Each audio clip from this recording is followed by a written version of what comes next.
Ce matin, nous allons parler de l'espérance. L'espérance que nous avons dans notre Seigneur Jésus-Christ et l'espérance même au sens large du terme. Nous voyons qu'aujourd'hui, l'espérance se fait rare parce que notre monde aujourd'hui n'a plus d'espérance.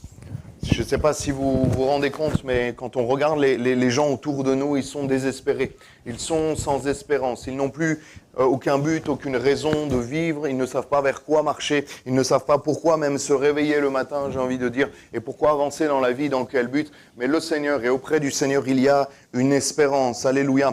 Et beaucoup de personnes aujourd'hui se rendent compte de ce en quoi ils avaient fondé toute leur espérance est en train d'être moins solide que prévu, est en train de se fissurer, est en train de s'effondrer petit à petit, et tout leur espoir s'écroule.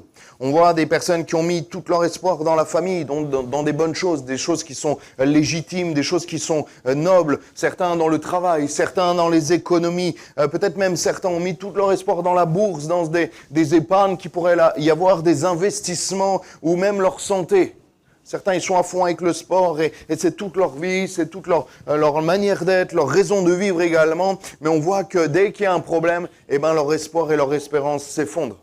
Dès qu'il y a un problème de santé, là, qu'on apprend qu'il y a une maladie dans la famille, qu'on apprend qu'on vient de se faire licencier, qu'on apprend que la personne avec qui on est marié depuis des années veut malheureusement divorcer, tout s'effondre et il y a un grand désespoir. Et le Seigneur veut nous parler ce matin de l'espérance qu'il y a en lui. Pourquoi ? Parce que le mot espérance dans la parole de Dieu, il y a plusieurs termes. Il y en a un qui dit espérance d'un bien, un espoir, et dans le sens chrétien, une attente joyeuse et confiante dans le salut de l'Éternel. Est-ce que tu attends ? Est-ce que tu as une attente joyeuse et confiante dans le salut du Seigneur ? C'est ce qu'on va voir ce matin. Avoir cette espérance en Jésus-Christ. Parce qu'un jour ou l'autre, on se rend compte que toutes les espérances qui sont ici-bas deviennent désespérantes. Toutes les espérances, les espoirs que nous avons, tombent. Tous les espoirs que nous avons, vacillent. Et nous voyons que le mot tikva, qui veut dire espérance aussi dans la parole de Dieu, veut dire également la corde et le cordon. La corde qui nous mène et qui doit nous mener jusqu'à l'espérance de la vie éternelle. On va lire beaucoup la parole de Dieu ce matin. Vous avez vos Bibles, les frères et sœurs ? Je vois plusieurs Bibles, ça va, surtout là. On va lire, il y a beaucoup de versets qui vont être cités. Désolé Nathan, je ne te les ai pas donnés, mais ça va t'entraîner un peu. Ce texte qui est connu, il y a beaucoup de versets qui nous parlent de l'espérance, notamment ce livre de l'Épître aux Romains qui est là pour le temps à venir, ce qui nous attend après, et c'est merveilleux. Mais on connaît ce texte qui est mon verset préféré. Jérémie 29, 11. Alléluia. En effet, moi, je connais les projets que je forme pour vous, déclare l'Éternel, projet de paix et non de malheur, afin de vous donner un avenir et de l'espérance. En quoi ce matin as-tu placé ton espérance ? Fais un point, j'ai envie de dire, sur ta vie personnelle ce matin. Fais un point pour savoir où tu en es. Quelle est ton espérance ? Quel est ton avenir ? J'ai envie de dire, mais pourquoi te lèves-tu le matin ? Pourquoi vis-tu ? Pourquoi mets-tu de l'énergie à certaines choses ? Dans quoi as-tu investi ton espérance ? Parce que moi, mon espérance, il est éternel. Mon espérance, il est en Jésus-Christ. Et il y a une différence entre l'espérance, l'espoir que nous avons en Jésus-Christ et l'espoir que les gens ont qui n'ont pas Jésus-Christ. Et c'est la Bible qui en parle. Éphésiens 2,12 nous dit « Vous étiez en ce temps-là sans Christ, privés du droit de cité en Israël, étrangers aux alliances de la promesse, sans espérance et sans Dieu dans le monde. » La Bible nous dit, et l'Épître aux Éphésiens associe le fait d'être sans Dieu au fait d'être sans espérance, au fait d'être sans avenir, au fait d'être sans espérance et sans Dieu dans le monde, étranger aux alliances de la promesse. Parce que si nous ne sommes pas en Christ, nous ne sommes pas bénéficiaires des promesses que la Bible nous donne. Et la Bible nous parle et associe le fait d'être sans Dieu avec le fait d'être sans espérance. Colossiens 1,27 nous dit « Christ en vous, l'espérance de la gloire. » Alléluia. Est-ce qu'il y en a ce matin qui ont l'espérance de la gloire ? Est-ce que vous avez l'espérance de la gloire éternelle ? Moi, j'ai cette espérance, elle est incrustée, elle est gravée dans mon cœur, alléluia. Je dois juste me concentrer à la garder. Je dois juste mettre mes efforts à rester garder cette espérance et que personne ne me la pique et que moi, je ne la laisse pas partir par des mauvaises choses que je pourrais laisser rentrer dans mon cœur. C'est pas juste une simple espérance. C'est pas juste, souvent, ils nous prennent, les gens qui sont dehors, ils nous prennent pour des gens qui sont faibles, qui ont pas de raison de vivre, qui ont un petit mal-être dans le cœur et qui ont besoin de se raccrocher à quelque chose. C'est beaucoup plus que ça. Les chrétiens ne sont pas juste un groupe de personnes qui a peur de la mort et qui se rassurent et qui se réunissent ensemble pour jouer de la musique, chanter des chants et se rassurer. C'est beaucoup plus que ça, l'espérance de la gloire de Dieu. Christ en vous, l'espérance de la gloire. Est-ce que Christ est en toi ce matin? Alors tu as l'espérance de la gloire. Amen. L'espérance en Jésus, contrairement à toutes les autres espérances, elle n'est pas une simple illusion, mais une ferme assurance. C'est une ferme assurance. Alléluia. C'est tellement important, parce que la Bible nous dit qu'il y a une seule espérance. Éphésiens 4, verset 4. Je t'avais prévenu, Nathan, c'est que le début. Il y a un seul corps et un seul esprit. De même, vous avez été appelés à une seule espérance par votre vocation. Il y a une seule espérance en Jésus-Christ. Ça veut dire que les autres espérances, les autres espoirs dans lesquels tu t'es confié ne sont que vanité des vanités, ne sont que passagers. La Bible nous dit qu'on n'emportera strictement rien au ciel. Il n'y a que notre âme qui soit éternelle. Le reste, on va le laisser ici-bas. Toutes les choses en lesquelles tu bases ton espoir et tellement d'énergie. Moi, je me dis, mais des fois, je suis un peu fou. Vous allez me dire si vous vous retrouvez en ce que je dis. Je me dis, des fois, je vois l'énergie que je déploie pour des choses ici-bas. Pour l'énergie que je déploie, l'envie, tout ce que je mets en place pour des choses ici-bas. Et des fois, je fais pas autant pour le royaume de Dieu. Et je me dis, Samuel, il y a un problème. Tu investis pour 80, 90, 100 années ici-bas. Et des fois, tu investis plus pour ces 100 années ici-bas que pour l'éternité. Et là, il y a un problème. Là, il y a un problème parce que notre espérance n'est pas ici-bas. Notre espérance est dans le ciel. Alléluia. Une seule espérance.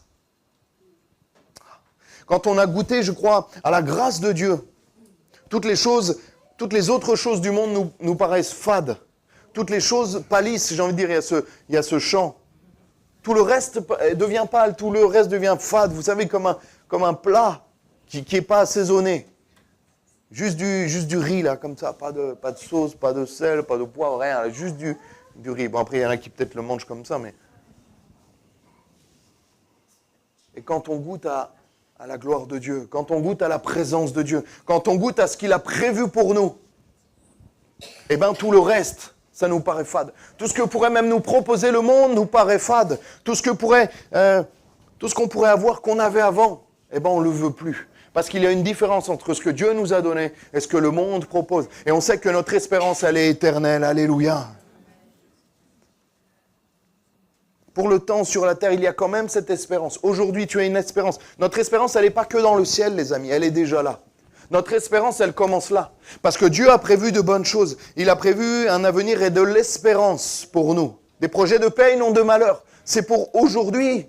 Bien sûr, l'avenir sera éternel. L'avenir sera encore meilleur et parfait au retour du Seigneur. Mais l'espérance en Jésus-Christ commence maintenant. Commence maintenant pour ta vie. Pour te sortir de là où tu es, pour te sortir de tes problèmes et de tes difficultés, ça commence maintenant. Et tu dois mettre ton espérance en Jésus-Christ. Tu dois venir à lui de tout ton cœur. Notre espérance, les amis, les frères et sœurs, doit être un carburant. Doit être la motivation le matin. Notre espérance en Jésus-Christ, le fait que nous sommes enfants de Dieu, doit t'aider à te lever le matin. Doit t'aider à te motiver dans tout ce que tu fais, dans tout ce que tu entreprends pour le Seigneur ou même pour le travail dans lequel tu es. Ça doit être ta motivation, ça doit être ton carburant. Je me souviens, c'était à l'âge dans mon adolescence, c'était compliqué, j'avais des problèmes dans ma vie et j'avais plus aucune raison de vivre. C'est terrible de plus avoir de raison de vivre. Il y a des gens, ils sont complètement désespérés, ils n'ont plus aucune raison de vivre. Ils ne savent même plus, et souvent la dépression amène des fois après la paresse, le fait de rester dans son lit, même les journées dans le canapé, il n'y a plus aucune motivation, il n'y a plus de carburant. Il n'y a plus rien qui nous motive à avancer. Il y en a qui ont goûté à ça. Et les amis, quand le Seigneur vient dans ta vie, alléluia, ça remet du carburant dans tous les domaines. Ça te motive dans tous les domaines. Ça t'équilibre même dans tous les domaines pour retrouver un travail, pour te lever le matin, parce qu'il y a quelque chose qui à l'intérieur te tire, alléluia. Il y a quelque chose à l'intérieur qui te tient et qui te motive. Parce que ton espérance en Jésus-Christ doit être ton carburant au quotidien. En tant que chrétien, enfant de Dieu, racheté par grâce, ça nous pousse, ça nous raccroche à l'espérance de la vie éternelle et de Jésus-Christ qui vit en nous. Si Jésus-Christ vit en toi, alléluia, ça doit se voir, ça doit te tenir, réveiller, ça doit te faire te lever et avancer, alléluia. L'espérance produit des choses concrètes dans la vie. L'espérance, ça se voit chez un chrétien. Jésus-Christ, ça se voit chez un chrétien. Alléluia. Amen.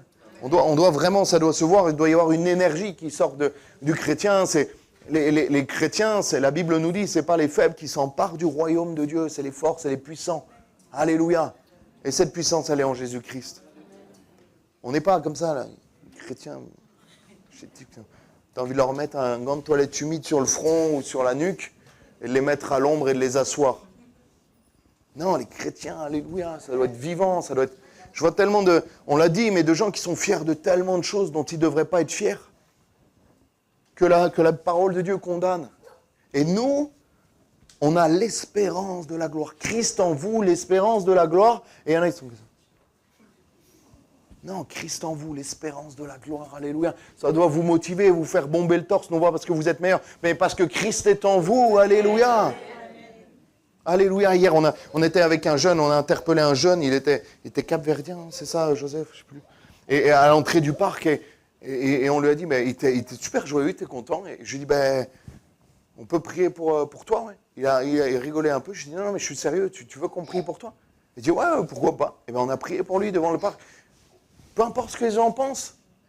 On voit tellement de choses, des gens qui... Moi, je suis émerveillé et j'admire les gens, d'une certaine manière, qui assument des choses, des choses qui pourraient pas être assumées, qui devraient avoir honte, eh bien, ils l'assument. Et nous, on a des fois du mal à assumer certaines choses.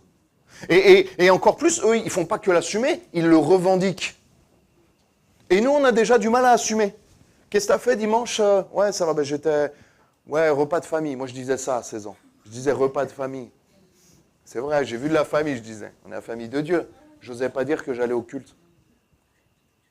On a du mal à assumer. Il y en a qui revendiquent des choses dont ils ne devraient pas être fiers. Revendiquent le fait d'être chrétien. Alléluia. Ça doit se voir, ça doit se savoir. Ça doit se... Purée, tu dois en être fier, quoi. Je suis enfant de Dieu. Christ en toi, l'espérance de la gloire. Alléluia. J'ai vu des personnes qui n'avaient plus rien du tout à quoi se raccrocher. Des gens qui étaient complètement désespérés. Et à l'inverse, des personnes, des chrétiens qui étaient en fin de vie, des chrétiens qui étaient en fin de vie mourants et qui avaient une espérance incroyable. Leur corps était mort, leur corps était à l'article de la mort et eux, ils avaient une espérance incroyable. Ils avaient cette espérance. Je me souviens d'une mamie qui m'a marqué en haut de Samoa dans l'église. Alléluia, elle avait plus de 90 ans, 92 ans, je crois. C'était la maman d'Hervé. Ça vous apporte rien du tout, mais moi, je vois qui c'est. Et elle me disait, j'ai hâte de rencontrer mon Seigneur. J'avais 10 ans, 12 ans, j'étais sur ses genoux, je me souviens. Ça m'a marqué, ça. Je me dis, la mamie, elle a hâte de mourir, en fait. Pas parce qu'elle est bizarre, mais parce qu'elle a cette assurance, cette espérance en Jésus-Christ. Elle était rassasiée de jour, comme nous dit la Bible. Et elle savait en qui elle avait cru, alléluia. Elle savait que là-haut, elle n'avait plus de problème de dos, problème de hanche, de genoux, tout ce que vous voulez. Elle avait cette espérance en Jésus-Christ. Est-ce que tu as cette espérance en Jésus-Christ? Christ est ma vie, la mort m'est un gain. C'est une réalité. Alléluia. Christ est ma vie, la mort m'est un gain. Parce que, pourquoi la mort? Bien sûr que ce n'est pas un gain si tu n'as pas Jésus-Christ. Tu as raison d'avoir peur de la mort si tu n'as pas Jésus-Christ. Tu as raison d'avoir peur, mon ami. Mais si tu as Jésus dans ta vie, eh bien, tu gagnes la mort parce que tu gagnes la vie éternelle. Alléluia. Celui qui est en moi ne mourra pas, mais il vivra éternellement. La Bible nous dit, Psaume 146, verset 5, « Heureux celui qui a pour secours le Dieu de Jacob, qui met son espoir en l'Éternel, son Dieu. » En qui mets-tu ton espoir? Certaines personnes mettent leur espoir dans des hommes, dans des femmes, dans leurs maris, dans leurs femmes, dans leurs parents, dans leurs enfants. Il y en a leurs enfants, c'est toute leur vie. C'est bien sûr que c'est bien. Mais premièrement, mets ton espoir et ton espérance dans le Seigneur. Et en fait, quand tu fais ça, ça équilibre tous les domaines. Quand tu mets Dieu en premier, même avant ta femme, avant ton mari, ça va équilibrer. Et même ta femme, ton mari, tu l'aimeras plus. Tes parents, tu les aimeras plus. Tes enfants, tu les aimeras plus et tu les aimeras mieux.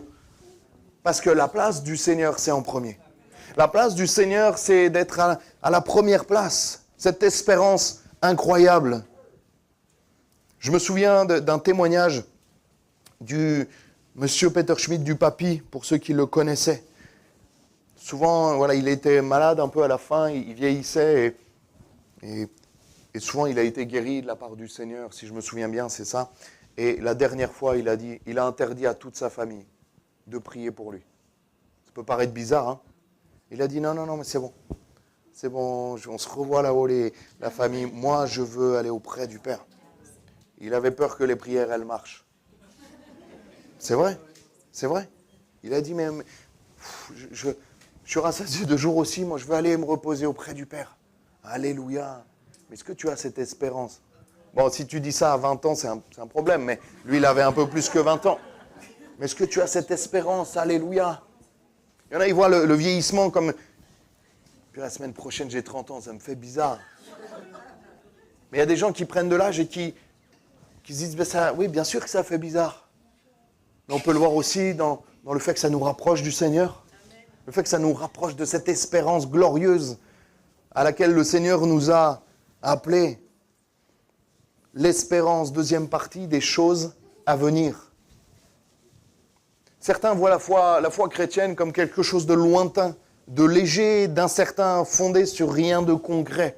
Moi, je crois que ce que je vois. C'est vraiment, il y a beaucoup de personnes qui voient quelque chose de vraiment abstrait, de vraiment lointain, de vraiment flou. Mais les amis, quand Christ vient dans ta vie, il n'y a rien de plus concret. Il y a un théologien qui a dit, je le lisais hier, ça m'a interpellé. L'espérance n'est donc pas comme un cerf-volant qui serait à la merci des vents, mais elle est comme une ancre de notre vie sûre et solide. La foi en Jésus, ce n'est pas un cerf-volant. Il y en a, ils nous prennent pour des cerfs-volants. Les cerfs-volants du 2 avenue des Églantines, là. Non, on est des ancres, les amis, parce que le Seigneur est notre ancre. Alléluia. Une ancre, ça ne bouge pas. On la jette comme ça. Elle ne bouge pas. Elle te stoppe le plus grand des bateaux. Notre espérance n'est pas comme un cerf-volant, mais comme une ancre sûre et solide. Alléluia. Romains 8, 25 nous dit, mais si nous espérons ce que nous ne voyons pas, nous l'attendons avec espérance. Même si nous ne le voyons pas, nous l'espérons nous l'attendons avec persévérance. Alléluia. On pense à Noé. Vendredi, on parlait de Noé. Noé qui a dû être pris pour un fou quand le Dieu lui a demandé de construire cette arche. Construit ce grand bateau avec des dimensions mais gigantesques. Il ne savait même pas ce que c'était un bateau. Il n'y a même pas plu à cet endroit-là à l'époque sur la terre. Et il va lui dire, construis un bateau parce que dans quelques jours, quelques mois, je vais faire venir le déluge. C'est quoi le déluge? Et il va le faire, il va obéir à la parole de Dieu. Il va mettre toute son espérance en Dieu, dans la parole de Dieu. Si Dieu l'a dit, alors je dois le faire. C'est ça l'espérance, c'est ça l'espoir en Dieu. Il n'y a qu'une seule espérance, les amis, qui soit éternelle. 1 Corinthiens 9, 10, que celui qui laboure doit labourer avec espérance, et celui qui foule le grain foule avec l'espérance d'y avoir part. On doit travailler, on doit avoir cette espérance comme quelqu'un qui cultive, comme quelqu'un qui cultive un champ, comme quelqu'un qui travaille la terre, comme un paysan qui attend d'avoir une récolte en retour. Nous devons espérer, nous devons travailler, nous devons persévérer avec l'espoir d'avoir en retour ce qui nous attend au ciel. Est-ce que tu as cet espoir? Est-ce que tu sais, vous savez, des fois on part en vacances et on attend ce jour où on part en vacances. Vous savez, on a tout prévu. Moi j'ai fait ma valise. On a tout prévu, on espère, on a hâte de ces choses-là. Est-ce que tu as fait ta valise céleste? Est-ce que tu es prête à partir si le Seigneur te rappelle? Est-ce que tu as cette espérance dans ton cœur? Amen. 1 Pierre 1,3 nous dit « Béni soit Dieu, le Père de notre Seigneur Jésus-Christ, conformément à sa grande bonté. Il nous a fait naître de nouveau, à travers la résurrection de Jésus-Christ pourquoi?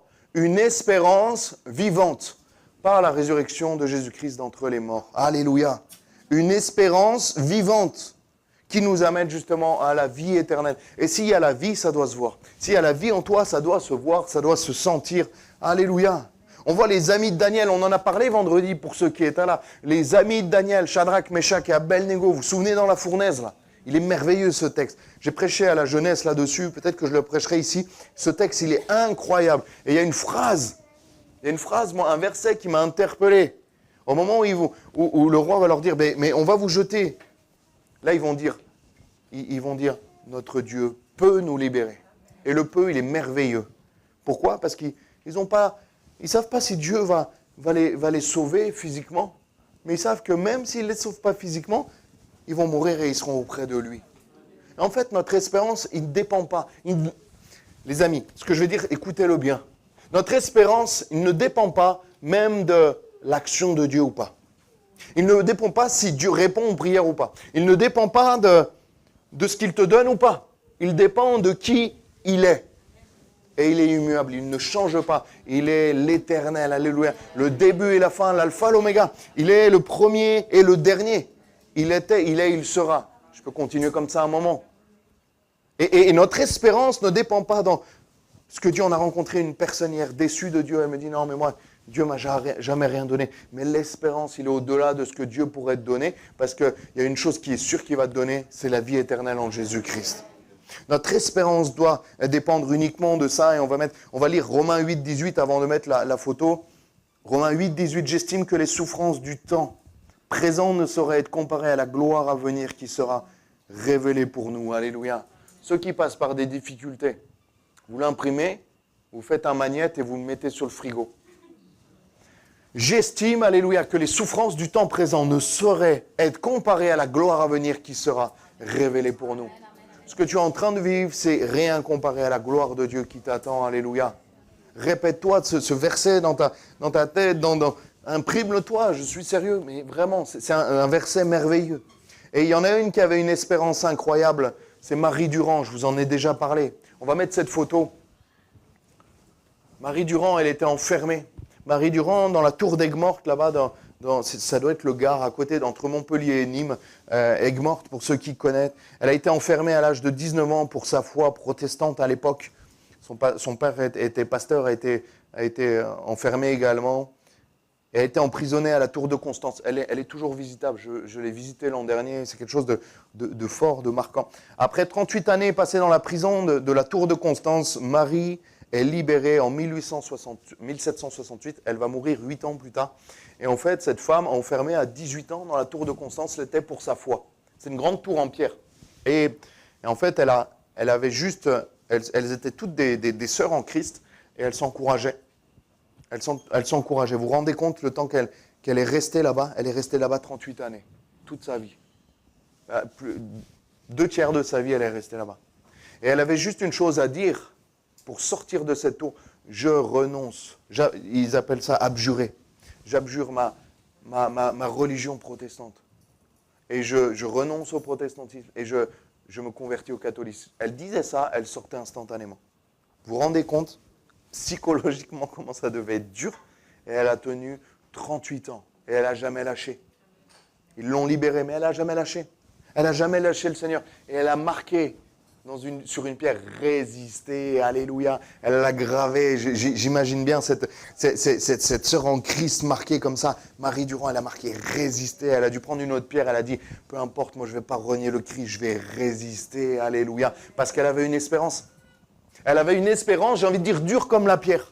Elle avait une espérance parce que Jésus était incrusté dans son cœur, comme elle a marqué ça. Jésus était incrusté dans son cœur, elle a pu tenir. C'est l'espérance qui va te permettre de tenir également. Si tu n'as pas d'espérance, moi si j'ai aucune espérance, le premier jour, je dis c'est bon, j'abandonne. Mais oui, premier jour, je ne vais pas passer 38 ans si je n'ai pas d'espérance, si je n'ai pas l'assurance que Jésus-Christ est avec moi. Ça serait fou. Ça serait fou même nous de confier, de mettre toute notre vie entre les mains de Dieu. Ça serait complètement fou de le faire si on n'a aucune assurance. Alléluia. Mais parce que nous avons une assurance, nous pouvons baser notre vie sur le Seigneur. Parce que nous avons une assurance, nous pouvons marquer résister. Alléluia. Résister au péché, résister à l'ennemi qui veut nous embêter, résister aux convoitises de ce monde, résister. Résistez, sortez du milieu d'eux. Alléluia. Nous voulons résister pour le Seigneur. Résistez au diable, au péché, et il fuira loin de vous. Alléluia. Et elle a résisté. Je pense qu'il y avait une présence de Dieu dans cette tour. Ça devait être incroyable. Il nous est dit dans le texte que j'ai lu, que j'ai regardé sur Internet, il nous est dit que Marie Durand, elle encourageait les sœurs à tenir bon. Elle devait leur dire, mais les sœurs, allez, on y va, venez ce matin, on prie encore, on va tenir. Alléluia. Vous imaginez le temps, vous imaginez la 38e année quand elle a commencé à se lever. Elle a motivé les sœurs. Il y avait peut-être 2-3 sœurs. Au départ, elles étaient peut-être 50. À la fin, il y en avait peut-être 2. Allez les sœurs, allez, Marie-Jeanne, on y va là, on va prier, on va résister comme ça.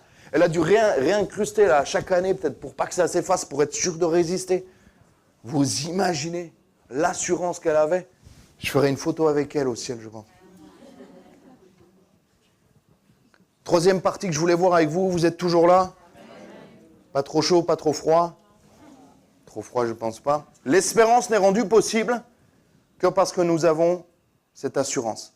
L'espérance est indissociable de l'assurance que nous avons en Jésus-Christ. On ne peut pas espérer. Si on fait que espérer sans aucune assurance, on est des farfelus et des illuminés. On n'est pas trop. Je ne pense pas qu'on soit des illuminés et des farfelus. Parce que nous avons cette assurance.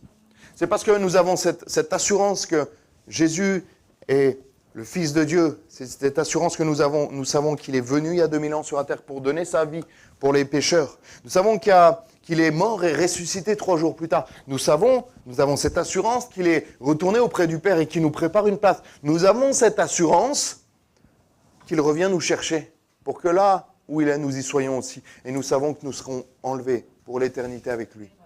Et ça, cette assurance, les amis, on peut baser notre espérance dessus.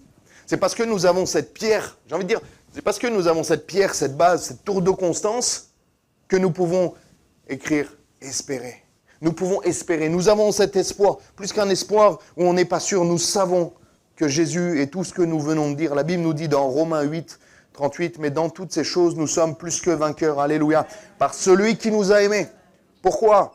Car j'ai l'assurance que ni la mort, ni les anges, ni les dominations, ni les choses présentes, ni les choses à venir, ni les puissances, ni la hauteur, ni la profondeur, ni aucune autre créature ne pourra quoi nous séparer de l'amour de Dieu manifesté en Jésus-Christ, notre Seigneur. Rien ne pourra te séparer de l'amour de Dieu manifesté en Jésus-Christ. Mais j'ai l'assurance. J'ai l'assurance. Est-ce que tu as cette assurance ce matin ? 1 Jean 5, 13 nous dit « Je vous ai écrit ces choses afin que vous sachiez que vous avez la vie éternelle, que vous croyez au nom du Fils de Dieu. » Le Seigneur nous le rappelle dans sa parole, juste pas pour se répéter, pas parce que Dieu s'ennuyait, il a voulu écrire un livre assez grand pour qu'on ait cette assurance, qu'on puisse avoir cette assurance, alléluia, afin que vous le sachiez.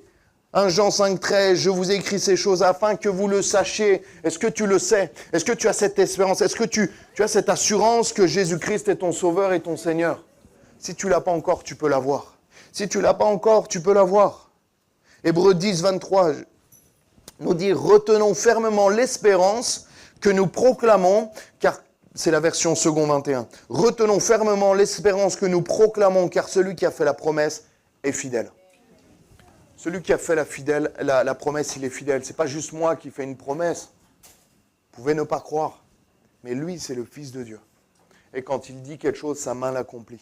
Quand il dit quelque chose, c'est sûr et certain. C'est immuable, ça ne bouge pas, ça ne change pas. Comme ça, vous voyez cette photo qu'on a mis de Marie Durand. Ça fait quoi, à peu près 200 ans, 300 ans qu'elle était là-bas? Et bien l'année dernière, je l'ai encore vue. J'ai vu cette inscription, elle est toujours là. Et la parole de Dieu, c'est pareil.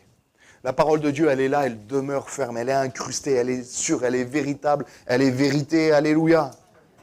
On va finir par cette 4e partie, que l'espérance, ça se choisit. Cette assurance, cette espérance, tu l'as choisie. Tu choisis d'assurer ta voiture, d'assurer ta maison, de t'assurer même toi avec des complémentaires, des choses comme ça. On a même l'assurance vie, on a même la carte vitale, qui sont une forme d'assurance, mais nous choisissons de nous assurer. Avec le Seigneur, c'est exactement pareil. Un des autres facettes du mot espérance vient de elpo, qui veut dire anticiper. Et l'assurance, l'espérance, c'est une anticipation. Ce n'est pas quand, je vous avais raconté qu'à un moment donné, j'étais dans la Drôme et J'avais ma voiture personnelle, ma petite voiture de l'église, une vieille voiture, et j'avais la neuve du pasteur principal qui était en vacances. Donc il me l'a laissé gentiment quand il était en vacances, parce qu'elle était beaucoup mieux, il y avait la clim. Et les trois étaient chez moi. J'avais un garage, mais dans le garage, il y avait toutes les affaires. On a ouvert une friperie, donc toutes les affaires de la friperie étaient dans le garage. Et j'étais à un entraînement de foot, et là, la grêle vient. Mais pas la grêle vient, les amis. Vraiment, c'est impressionnant. C'était vraiment entre un peu plus gros qu'une balle de ping-pong, plutôt une balle de golf, mais impressionnant. Les impacts, ça tapait, ça remontait de 1,50 m, des fois 2 mètres sur de l'herbe. Je ne comprenais plus ce qui se passait. Et là il y a la petite pensée de dire, les trois voitures sont dehors. Et les trois voitures se sont fait fracasser. J'étais dans un petit village, à 15 minutes de Romans, là où j'étais à l'église. Et je dis, ah mince, j'ai trois voitures de l'église. Je le dis à l'église, il n'y a pas tombé une goutte d'eau à Romans. Ils se sont dit, super, le jeune pasteur, là, il est très bien. Il a la bénédiction sur lui. Hein. Les trois voitures se sont fait fracasser. Mais heureusement, ces trois voitures étaient assurées. Heureusement, ces trois voitures, on avait les petites pastilles vertes. Parce que ce n'est pas le lendemain de la grêle dire, excusez-moi, AXA, je voulais assurer ma voiture, mais vous pouvez juste le mettre à samedi il y a 2 jours, là. Vous savez, juste avant la grêle. Parce que j'ai oublié, je voulais le faire, mais j'ai oublié. Et là, AXA, ils vont vous dire quoi? Ça ne marche pas comme ça. On peut l'assurer aujourd'hui. Je peux vous assurer votre voiture. Mais là, elle est cassée, c'est trop tard. C'est exactement pareil avec le Seigneur. L'espérance, ça se choisit. L'assurance, ça se choisit avant l'assurance de Jésus-Christ dans ta vie. Il y en a, ils vont retenir que cette histoire de voiture. C'est pas grave. C'est le plus important. Mais tu dois choisir. Le Seigneur nous demande d'anticiper notre vie éternelle, de s'y préparer. Nous ne pouvons pas espérer dans les choses du monde et les choses de Dieu. On doit choisir. On doit choisir. Tu peux pas. Ta voiture, elle n'est pas assurée chez 3 assureurs. C'est pas possible. Ta voiture, elle est assurée chez un assureur. En qui as-tu ton assurance? En qui as-tu ton espérance? Tu dois en choisir un. Le monde ou Dieu. Et toutes les sortes d'assurances qu'il y a dans ce monde ne sont en rien comparables avec l'assurance du Fils de Dieu et l'assurance de la vie éternelle. 2 Corinthiens 1,9 nous dit, et nous regardions comme certains nos arrêts de mort, afin de ne pas placer notre confiance en nous-mêmes, de la placer en Dieu, qui ressuscite les morts. Alléluia. C'est lui qui nous a délivrés et qui nous délivrera d'une telle mort. Lui de qui nous espérons qu'il nous délivrera encore. Il y a 3 temps. 3 temps de délivrance. Nous a délivrés. Ça, c'est pour ceux qui marchent en Jésus-Christ, qui ont goûté à la délivrance du péché, de toutes ces choses. Nous délivrera. Ça, c'est encore de notre temps ici-bas. Nous qui marchons avec le Seigneur et toi qui ne marches pas avec le Seigneur, ce matin, tu peux être délivré. Délivré de ton péché. Délivré, la Bible dit, de ta vaine manière de vivre. Et toute notre vie, nous pouvons être délivrés. Et il y a une 3e délivrance et nous délivrera encore. Ça, c'est pour la vie éternelle. Alléluia. Il va nous délivrer. Mais pour ça, tu dois placer ta confiance dans le Seigneur. On va prendre un temps pour prier. L'épître, le texte, le livre de Michée, 7, verset 7, nous dit « Mais moi, je regarde vers l'Éternel. Je mettrai mon espérance dans le Dieu de mon salut. Mon Dieu m'exaucera. Je mettrai mon espérance dans le Dieu de mon salut. Mon Dieu m'exaucera. » Amen. On ferme les yeux. S'il vous plaît, on ferme.